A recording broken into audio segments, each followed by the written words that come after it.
ಆತ್ಮೀಯ ಪತ್ರಕರ್ತ ಮಿತ್ರರೇ, ಇವತ್ತು ಒಕ್ಕಲಿಗ ಸಮುದಾಯ ಪತ್ತಿನ ಸಹಕಾರ ಸಂಘದ 9ನೇ ಶಾಖೆಯ ಬೆಳ್ಳಾರಿ ಶಾಖೆಯಲ್ಲಿ ಬೆಳ್ಳಾರಿಯಲ್ಲಿ ಉದ್ಘಾಟನೆಯಾಗಿರುವ ಕಾರ್ಯಕ್ರಮದ ಬಗ್ಗೆ ಪತ್ರಿಕಾಗೋಷ್ಠಿಯನ್ನು ಕರೆದಿದ್ದೇವೆ. ಬಂದಿರತಕ್ಕಂಥ ಎಲ್ಲ ಪತ್ರಿಕಾ ಮಿತ್ರರನ್ನು ಆತ್ಮೀಯವಾಗಿ ಸ್ವಾಗತಿಸ್ತಾ ನಮ್ಮೊಡನೆ ನಾನು ಸಿದ್ದಾನಂದ ಬೈರಾಗಿ ಅಧ್ಯಕ್ಷನಾಗಿದ್ದೇನೆ. ರಾಮಕೃಷ್ಣ ಕರ್ಮಾಲ ನಿರ್ದೇಶಕರಾಗಿದ್ದಾರೆ, ಲೋಕೇಶ್ ಚಾಪಟೆ ನಿರ್ದೇಶಕರು, ಸತೀಶ್ ಪಾಂಬರ್ ನಿರ್ದೇಶಕರು ಮತ್ತು ಸುಧಾಕರ್ ಸಿಒ ಮುಖ್ಯ ಕಾರ್ಯನಿರ್ವಹಣಾಧಿಕಾರಿ ವೇದಿಕೆಯಲ್ಲಿದ್ದಾರೆ.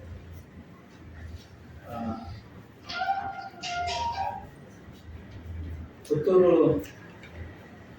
ತಾಲೂಕು ಒಕ್ಕಲಿಗ ಗೌಡ ಸಂಘದ ಪ್ರಾಯೋಜಕತ್ವದಲ್ಲಿ 2000ನೇ ಇಸವಿಯಲ್ಲಿ ಪ್ರಾರಂಭಗೊಂಡಂತಹ ಗೌಡ ಸಂಘ, ಅಧಿಕೃತವಾಗಿ ಪ್ರಾರಂಭಗೊಂಡಂತಹ ಗೌಡ ಸಂಘ 2002ರಲ್ಲಿ ಸಹಕಾರ ಸಂಘವನ್ನು ಸ್ಥಾಪಿಸುವ ನಿಟ್ಟಿನಲ್ಲಿ ಅವಾಗದ ಶಾಸಕರಾಗಿದ್ದ ಡಿ.ವಿ. ಸದಾನಂದರ ಮಾರ್ಗದರ್ಶನದಲ್ಲಿ ಮೋಹನ್ ಗೌಡ ಹಿಡಿಯಡ್ಕ ಇವರ ನೇತೃತ್ವದಲ್ಲಿ ಸುಮಾರು 20 ಜನ ಸಮಾನ ನಮಸ್ಕಾರದಿಂದ ಅವರು ಕಾರ್ಯಪ್ರವೃತ್ತವಾಯಿತು.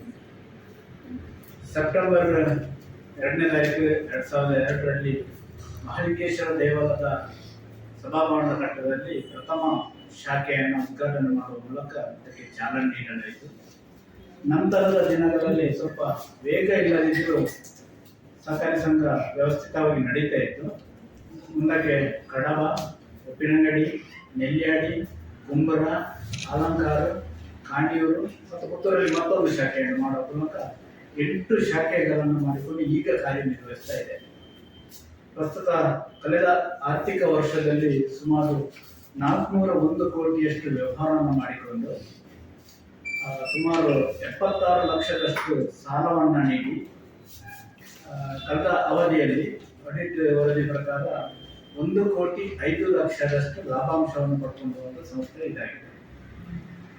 ಪುತ್ತೂರು ತಾಲೂಕಲ್ಲಿ ನಾವು ಶಾಖೆಗಳನ್ನು ಮಾಡ್ತಾ ಇದ್ದೇವೆ. ಈಗ ಅದು ಕಡಬಕ್ಕೆ ಹೋದ ಕಾರಣ ಕಡಬದಲ್ಲಿ 4, ಪುತ್ತೂರಲ್ಲಿ 4 ಶಾಖೆಗಳಾಗಿದೆ. ಇನ್ನು ಮುಂದಕ್ಕೆ ಪುತ್ತೂರು ಮತ್ತು ಕಡಬವನ್ನು ಬಿಟ್ಟು ಭೌಗೋಳಿಕವಾಗಿ ನಾವು ಸುಳ್ಯ ತಾಲೂಕಿಗೆ ಹೋಗಬೇಕು ಅನ್ನೋ ದೃಷ್ಟಿಯಿಂದ ಸುಳ್ಯ ತಾಲೂಕಿನ ಬೆಳ್ಳಾರಿಯಲ್ಲಿ ಈಗಾಗಲೇ ಕಾತಿಯಾಗಿ ಕಾಂಪ್ಲೆಕ್ಸ್ ಅವರು ಪ್ರಾರಂಭಕ್ಕೆ ಅಡಿ ಇಟ್ಟಿದ್ದೇವೆ. 9ನೇ ಶಾಖೆ ಬೆಳ್ಳಾರಿಯಲ್ಲಿ ಪ್ರಾರಂಭ ಆಗಿದ್ದೆ 6ನೇ ತಾರೀಕಿಗೆ. ಈ ಶಾಖೆಯ ಉದ್ಘಾಟನೆಯನ್ನ ಆಶೀರ್ವಚನ ಮೂಲಕ ಮಾಡಲಿಕ್ಕಿದ್ದಾರೆ ಮಂಗಳೂರು ಶಾಖಾ ಮಠದ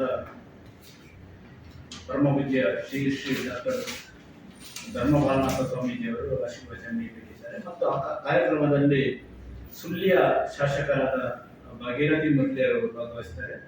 ಮಾಜಿ ಶಾಸಕರಾದ ನಮ್ಮ ಪುತ್ತೂರಿನ ಸಂಜೀವ್ ಮಠಂದೂರು ಅವರು ಭಾಗವಹಿಸ್ತಾರೆ. ಒಕ್ಕಲಿಗ ಗೌಡ ಸಂಘದ ಅಧ್ಯಕ್ಷರಾದ ಯಶವಂತ್ ಗೌಡರು ಭಾಗವಹಿಸ್ತಾರೆ. ಮತ್ತು ಇಲಾಖೆಯ ಸಹಕಾರಿ ಸಂಘದ ಸಹಾಯಕ ನಿಬಂಧಕರಾದ ತ್ರಿವೇಣಿರವರು ಕೂಡ ಭಾಗವಹಿಸ್ತಾರೆ. ಸ್ಥಳೀಯವಾಗಿ ಎಸ್.ಎನ್. ಮನ್ಮಥ್ ಅಂತಲ್ಲಿ ಸ್ಥಳೀಯ ಪ್ರಮುಖರು ಅವರು ಕೂಡ ಭಾಗವಹಿಸ್ತಾರೆ. ಎಂ.ಪಿ. ಉಮೇಶ್ ಜ್ಞಾನಗಂಗಾ ವಿದ್ಯಾಸಂಸ್ಥೆಯ ಸಂಚಾಲಕರಾದ ಅವರು ಕೂಡ ಭಾಗವಹಿಸ್ತಾರೆ. ಮತ್ತು ಸ್ಥಳೀಯ ಗ್ರಾಮ ಪಂಚಾಯತ್ನ ಚಂದ್ರಶೇಖರ್ ಅಧ್ಯಕ್ಷರು ಕೂಡ ಭಾಗವಹಿಸ್ತಾರೆ. ಮತ್ತು ಕಟ್ಟಡದ ಮಾಲಕರಾದ ಪವನ್ ಶಿನಿಯವರು ಕೂಡ ಈ ಕಾರ್ಯಕ್ರಮದಲ್ಲಿ ಭಾಗವಹಿಸ್ತಾರೆ. ಇದು 6ನೇ ತಾರೀಕಿಗೆ ಪೂರ್ವಾಹ್ನ ಗಂಟೆ ಧಾರ್ಮಿಕ ವಿಧಿವಿಧಾನಗಳೊಂದಿಗೆ 10:30 ಗಂಟೆಗೆ ಸರಿಯಾಗಿ ಉದ್ಘಾಟನೆಗೊಳ್ಳಲಿದೆ. ನಂತರ ಸಭಾ ಕಾರ್ಯಕ್ರಮ ಆಗಿ ಎಲ್ಲರಿಗೂ ಸಹಭೋಜನದ ವ್ಯವಸ್ಥೆಯೊಂದಿಗೆ ಅಂದಿನ ಕಾರ್ಯಕ್ರಮ ಸಮಾಪ್ತಿಯಾಗಿ ಮತ್ತೆ ಅಲ್ಲಿ ಶಾಖೆ ಕಾರ್ಯನಿರ್ವಹಿಸ್ತದೆ ಅಂತ ಹೇಳಲಿಕ್ಕೆ ನಾವು ಇಚ್ಛೆಪಡ್ತೇವೆ. ಈ ಕಾರ್ಯಕ್ರಮಕ್ಕೆ ತಮ್ಮನ್ನ ಈ ಮೂಲಕ ಆಹ್ವಾನಿಸ್ತಾ ಎಲ್ಲರನ್ನು ಆಹ್ವಾನಿಸುತ್ತಾ ಕಾರ್ಯಕ್ರಮದ ಯಶಸ್ವಿಯಲ್ಲಿ ನಾವು ಪಾಲ್ಗೊಳ್ಳಬೇಕು ಅಂತ ಈ ಮೂಲಕ ಪತ್ರಿಕಾ ಗೋಷ್ಠಿಯ ಮೂಲಕ ವಿನಂತಿಯನ್ನು ಮಾಡ್ತಾ ಇದ್ದೇವೆ.